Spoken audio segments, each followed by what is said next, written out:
8. Algunas anécdotas.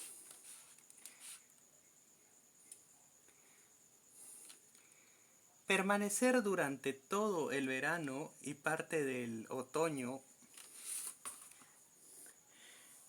Permanecer durante todo el verano y parte del otoño encerrado, expuesto a ser ejecutado, así como a convivir durante más de 4 meses con un grupo de personas que en su mayoría conocía por primera vez, queda inevitablemente como un recuerdo imborrable. Tantas memorias con estos amigos llamados por un espacio de tiempo rehenes que, que nace en llamados por un espacio de tiempo rehenes que nace en mí el, des, el deseo de compartir a través de este libro algunas anécdotas en cada uno de ustedes. Al teniente general de la Fuerza Aérea del Perú, don Orlando de Negri Ayllón, lo conocí aquella noche del 17 de diciembre de 1996. De Negri en ese entonces ostentaba el grado de coronel, pero a partir del 1 de enero de 1997, por mérito propio, ascendería al grado de mayor general. Los rehenes de su habitación celebramos su ascenso, el único posiblemente realizado en aquellas circunstancias en toda la historia del país. Recuerdo que De Negri se caracterizaba por recorrer diariamente los pasadizos de la segunda planta de la residencia. Esto con el objetivo de buscar información. Era conocido por sus amigos con el apelativo de Landy y fue uno de los integrantes de mi habitación durante los 126 días que duró la toma de la residencia. Él se caracterizaba por ser inteligente, valiente, entusiasta, correcto, educado y muy católico. Se ganó un gran aprecio de todos los integrantes de nuestra habitación. Era una persona que no se desmoralizaba fácilmente. Estuvo delicado de salud por problemas de lumbalgia, pero días después logró recuperarse para cumplir un papel importante como el oficial más antiguo entre los rehenes militares en actividad.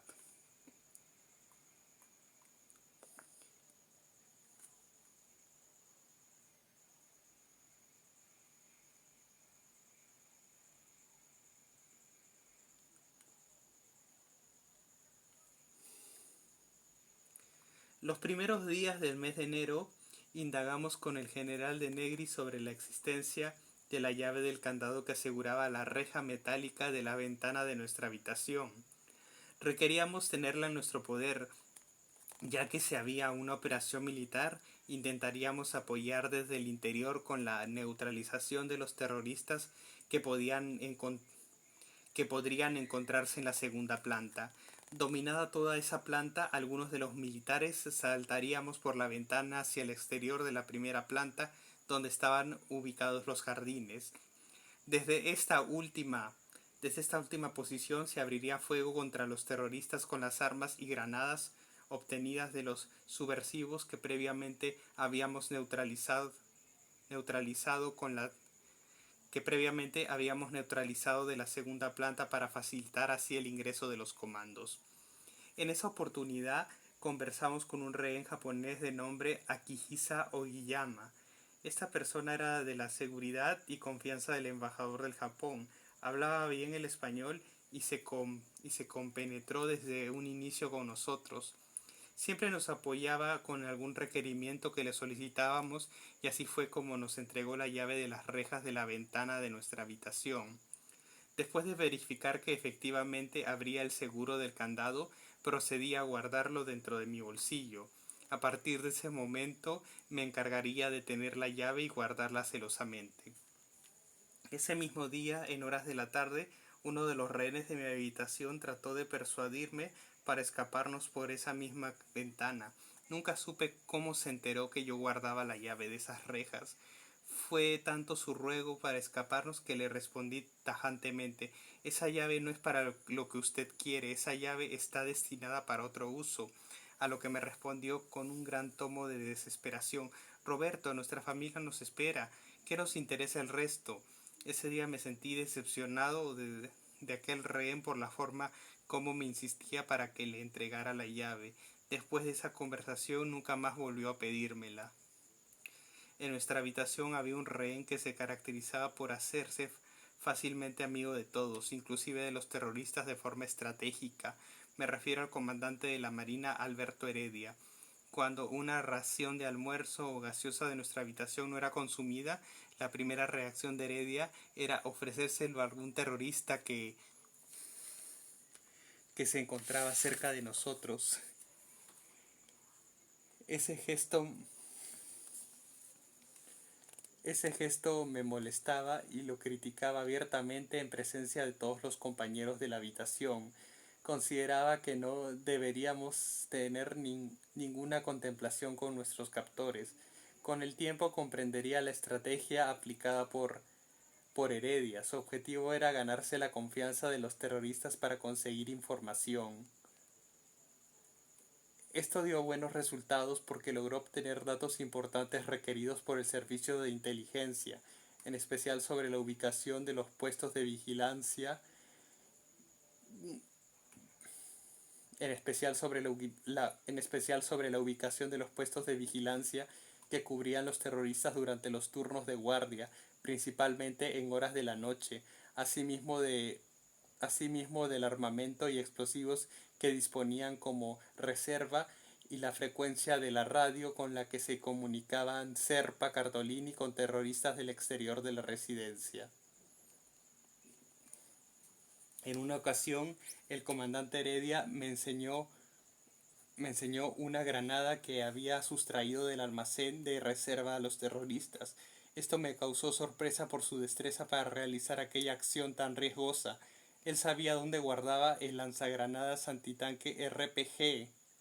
Él sabía dónde guardaban el lanzagranadas antitanque RPG y los demás explosivos que poseían los terroristas dentro de la residencia.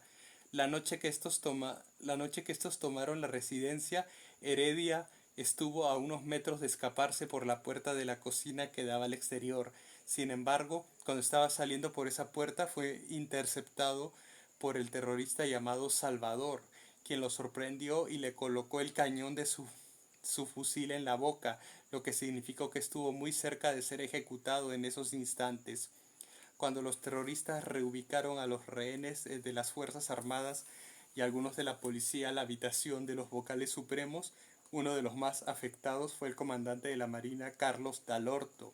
Este se caracterizaba por ser una persona tranquila y siempre disponible para cualquier evento que quisiéramos ejecutar contra nuestros captores. Este singular amigo siempre tenía la costumbre de decirnos calichín, palabra empleada en la marina de guerra para dirigirse a los más muchachos. Con Dalorto entablamos una buena amistad dentro de la residencia. Era mi compañero del trote diario de ejercicios y los juegos de mesa. Él es tomado como rehén al cumplir su función como edecán del presidente de la Corte Suprema, el, do,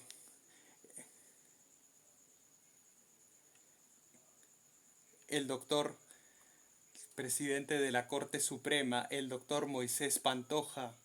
A Dalorto siempre le gastábamos bromas. Era una persona difícil de molestarse. Como se dice, tenía correa. Siempre bromeaba con el general de la Fuerza Aérea, José Garrido, quien en diversas ocasiones le decía: arranca tu moto, calichín.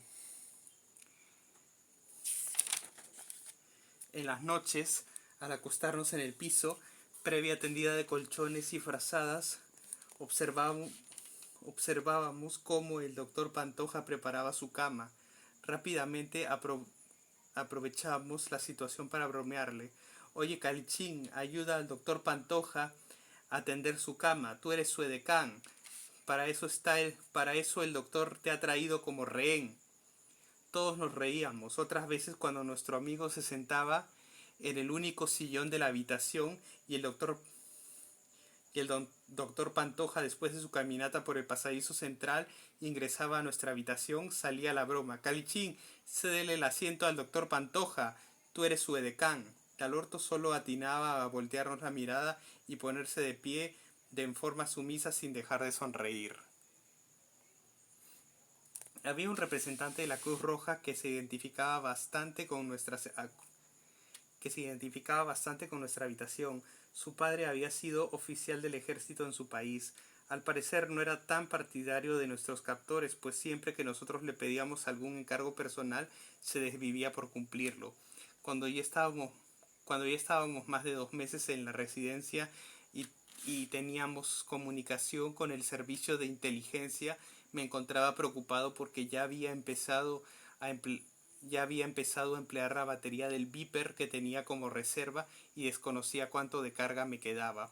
Mi temor era que de agotarse la batería perdería toda comunicación con el servicio de inteligencia. Frente a esa preocupación no me quedó más que arriesgar y solicitarle al representante de la Cruz Roja que me comprara dos baterías y me lo haga llegar sin que se enteren los terroristas. Ante este requerimiento me preguntó para qué lo necesitaba y le dije que era para algo personal. Frente a mi respuesta solo atinó a decirme que no podía hacerlo. Felizmente a los pocos días de Negri me entregaría tres baterías rescatadas de una bolsa negra por el comandante Heredia. Los terroristas por descuido dejaron dicha bolsa que contenía los Vipers decomisados en uno de los ambientes de la segunda planta. En el momento en que las baterías de las radios que portaban los terroristas para comunicarse entre ellos se agotaron, prácticamente perdieron la comunicación interna. La única forma que les quedaba era a través de la voz. Pasados los 3 meses en la residencia, nos causó malestar algunos comportamientos dudosos que tuvieron representantes de la Cruz Roja. Un día ellos trajeron un grupo electrógeno con la finalidad de alimentar de energía un aparato para la toma de un electrocardiograma a un rehén que lo necesitaba. Sin embargo, después de esta prueba, el grupo electrógeno permaneció con los terroristas durante varios días. Aquello nos causó indignación, ya que nuestros captores aprovecharon tal situación para recargar las baterías de sus radios, lo que les permitió restablecer la comunicación interna entre ellos. Asimismo, esto le permitió a Serpa Cartolini comunicarse con terroristas que se encontraban en el exterior de la residencia. Nunca entendimos ese mal gesto de los representantes de la Cruz Roja, puesto que su participación es en forma neutral sin tener prioridad alguna. Cuando jugábamos una partida de naipes o de ludo sin la presencia de algún terrorista y recibía un mensaje del servicio de inteligencia, me retiraba del juego por unos instantes. En forma inmediata me dirigía a sacar la revista de Asterix que guardaba en el cajón de la cómoda. Dentro de la historieta guardaba un lapicero y hojas en blanco recortadas. Luego de coger la revista procedía a ingresar al baño para sacar el Viper de mi bolsillo y leer el mensaje. Una vez leído y copiado en una hoja de papel, retornaba al juego para entregárselo disimuladamente al general de Negri. Este procedía a inclinar su cabeza hacia el papel y leerlo.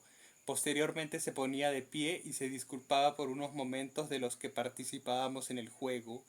Luego procedía, como era necesario, a retirarse de la habitación para dirigirse donde el almirante Gianpietri. En el momento en que De Negri se retiraba de la habitación, los que participaban en el juego me dirigían la mirada con cierto reproche y en broma me decían: «Roberto, no malogres el juego, no lo pongas nervioso al Landi». Todos sonreían sin imaginar el intercambio de mensajes que estábamos haciendo. Esto me daba cierta tranquilidad para maniobrar el Viper, pues no existía ninguna presión de mis compañeros por saber sobre el contenido de los mensajes. Claro está que nunca imaginaron del todo que desde el exterior ya se estaba planeando ejecutar una operación de rescate.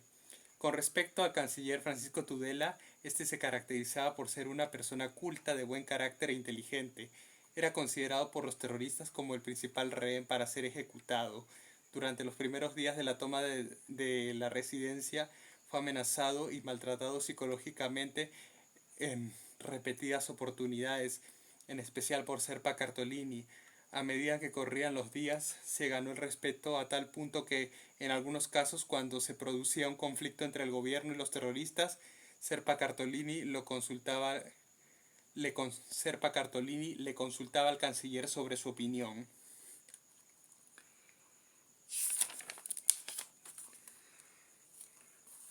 Al haberse establecido comunicación con el servicio de inteligencia, el general de Negri me comentó que era necesario mantener contacto con los rehenes de la habitación principal.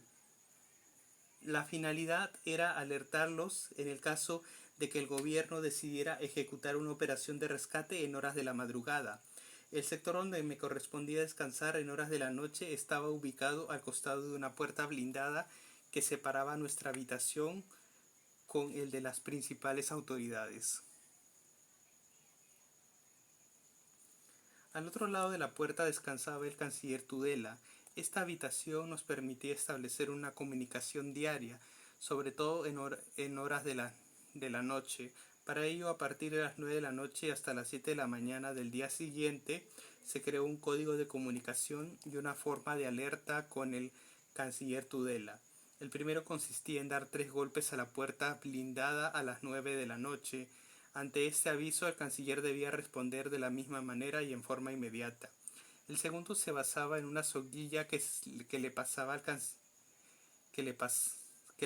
canciller por debajo de la puerta blindada y que éste ataba a la almohada donde recostaba su cabeza. De recibir un mensaje en el beeper sobre una operación de rescate en la madrugada, yo tenía que jalar la soguilla para despertarlo y alertarlo. Así el canciller se encargaría de comunicar a sus compañeros de habitación del inicio del rescate. El repliegue de la soguilla se realizaba a las 7 de la mañana. Para ello el canciller daba 3 golpes a la puerta y yo le respondía de la misma forma. Luego procedía a retirarla. A las 9 de la noche volvíamos a colocar la soguilla. Este procedimiento de comunicación interna con el canciller nos permitió, durante los 2 últimos meses de cautiverio, mantenernos en alerta y en comunicación permanente en horas de la madrugada. Los subversivos también se preparaban. En los ensayos que realizaban de forma interdiaria para contrarrestar una operación de rescate, un primer grupo de ellos se distribuía por la primera planta, sobre todo por las puertas y ventanas para evitar el ingreso de los comandos. Un segundo grupo se encargaría de subir a la segunda planta para ejecutar a los rehenes. El terrorista Coné era uno de los integrantes que conformaban el segundo grupo. A este subversivo se le encargó la misión de ejecutar al canciller Tudela. Durante la operación de rescate, Coné se encontraba de centinela al pie de las escaleras en la primera planta. Después de producirse la primera explosión, logró subir a la segunda planta y dirigirse a la habitación de las principales autoridades con el objetivo de cumplir su principal misión. Sin embargo, como comentaré más adelante, no lograría su cometido. Marzo de 1997, el canciller Francisco Tudela y el embajador del Japón Morihisa Aoki durante el cautiverio. Otro compañero de habitación era el coronel de la policía Marco Miyashiro. De este gran amigo guardo gratos recuerdos. En nuestra infancia fuimos vecinos de nuestro querido barrio porteño en Chucuito, en el Callao. En ese entonces no llegamos a entablar una amistad debido a que ambos practicábamos diferentes deportes. Mientras mi pasión era el fulbito, el de Miyashiro era el judo y el karate. Después de haber pasado por ese episodio y el ser compañeros de habitación, durante esos 126 días nacería y se afianzaría nuestros lazos de amistad por todo y aquello que nos tocó vivir. Siempre Miyashiro estaba atento a los movimientos que realizaban los terroristas. Era un excelente analista, gran colaborador del almirante Gianpietri y el general de Negri. Esto se debía a la experiencia que tenía en la guerra contrasubversiva. Fue uno de los principales protagonistas en la captura del siglo del líder de Sendero Luminoso, Abimael Guzmán Reynoso. En una oportunidad vi a Miyashiro dibujando en una hoja de papel el croquis de la residencia. En él detallaba cada ambiente de la segunda planta e incluía las medidas de cada una de las habitaciones, así como de todo el pasadizo y las escaleras. Asimismo, realizaba el cálculo del grosor de las paredes con el fin de proporcionar información al almirante Giampietri, la misma que fue requerida por el servicio de inteligencia.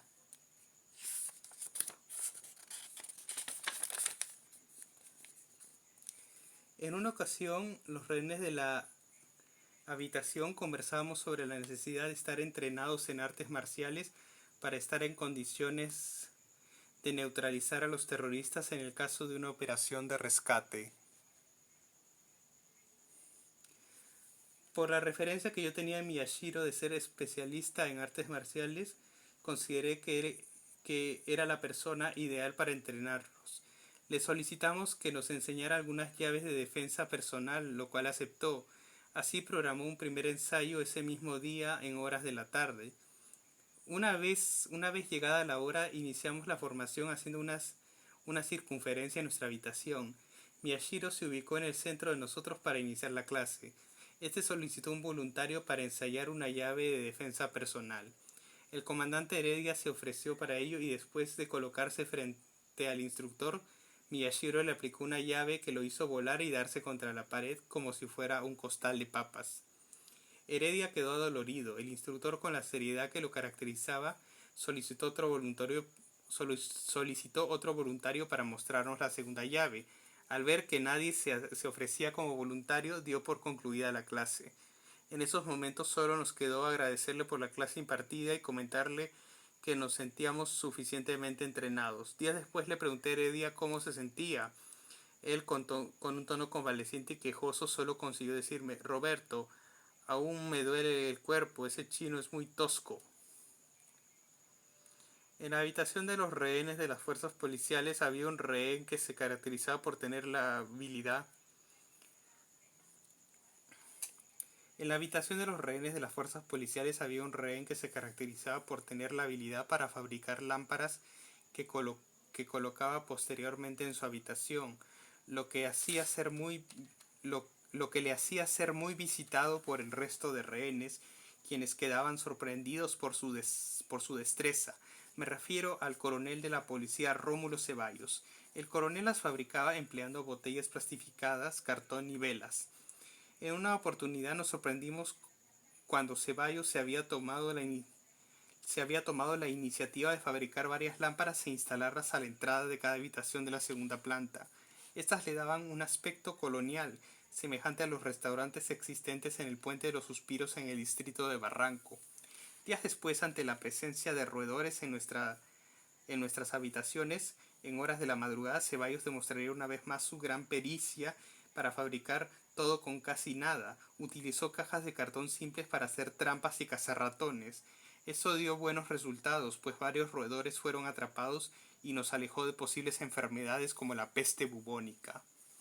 Un día domingo, uno de los rehenes de nuestra habitación cumplió años. En horas de la noche, el trío de guitarristas conformado por Córdoba, De Negri y Garrido comenzaron a cantar una serie de canciones. Esa noche se había concentrado un buen número de rehenes, esa noche se había concentrado un buen número de rehenes, incluso algunos de la habitación principal. Me sentí un poco incómodo y preferí retirarme al pasadizo central con la radio portátil que disponía. Me sentí un poco incómodo y preferí retirarme al pasadizo central con la radio portátil que disponíamos en la habitación. Una vez en el pasadizo, me senté en el piso y apoyé mi espalda sobre la pared. Después de cambiar de emisoras varias veces, logré captar una en la que se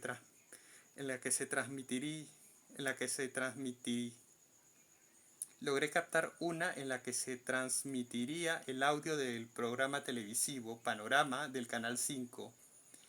En él se podía escuchar un reportaje que trataba sobre los secuestros que había realizado el MRTA a ciertos empresarios. En esos instantes pasó por mi costado el árabe, quien escuchó por algunos segundos el programa para luego preguntarme en qué frecuencia estaba la emisora. Luego se retiró del lugar. Pasaron algunos minutos y regresó el árabe acompañado de Serpa Cartolini y Salvador, quienes se encontraban portando sus fusiles y se ubicaron a mi alrededor. Los minutos transcurrían y seguían llegando más terroristas, los que se mantuvieron de pie y concentraron un tono a mí y concentraron un y concentraron Los minutos transcurrían y seguían llegando más terroristas, los que se mantuvieron de pie y se concentraron en torno a mí para escuchar el programa hasta ser 10 aproximadamente. El reportaje también relataba sobre el trato inhumano que recibían los secuestrados por el MRTA. Nombraron a Héctor Delgado Parker, quien había sido secuestrado durante varios meses y que permaneció en una posición incómoda dentro de un foso de 3 metros de profundidad. Recién cuando su familia pagó una fuerte suma de dinero por el rescate, este sería liberado en un estado crítico de salud. Seguían pasando los minutos y hubo un momento en el que, al levantar la mirada y ver a todos esos terroristas que me rodeaban, recordé los años 1991 y 1992, cuando trabajé en la zona de emergencia. Nunca había estado tan cerca de los subversivos como lo estaba en ese instante. Al día siguiente, a las 6:30 de la mañana, cuando todavía permanecíamos recostados, les comenté a mis compañeros de habitación sobre el reportaje. En ese preciso momento ingresó a nuestra habitación el árabe, quien nos comunicó que la radio que disponíamos iba a ser confiscado por necesidad del partido. El general de Negri, quien tenía la costumbre de escuchar noticias desde las 6 de la mañana, no tuvo otra opción que entregárselo, no sin antes decirle disgustado: eso es absurdo.